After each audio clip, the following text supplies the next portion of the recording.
Tad tu tur zālē iebrauc tādu adrenalīnu dabūju arī es. Riktīgs rallijas. Nē, vismaz es zinu, ka šeit ir novākušies labākie no labākiem skatītājiem, kas ir atnākuši robežos. Paldies jums, skatītāji! Un aiziet otrais iebrauciens! O, Vitālijs normālā traujās no Riharda.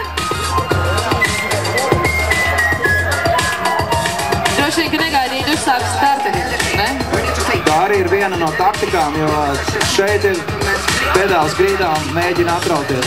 Savukārt aizmuturē braucošajiem ir pedāls grīdā un mēģina viņu noķert. Nevari noķert, saņem mīnusu. Vari noķert, saņem plusu. Bet Davis šo te līkumu, atpakaļējošo līkumu izbrauc ārkārtīgi skaisti. Lielisks sniegums. Ļoti labi. Taču Vitālijs ir pamatīgi atrāvies.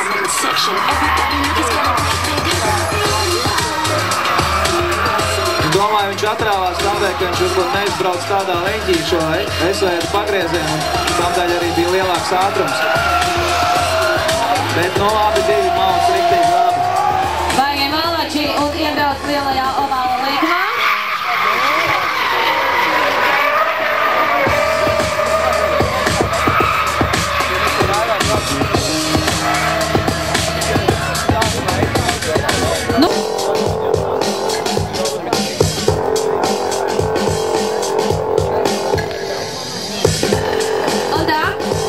Kāgākā driftpārtī, 5. posma, 4. finālists. 8. finālu zaudējis un 4. finālu iegūs. 4. finālā būs ticis iekšā. Rihards Lepīgs. Rihards Lepīgs.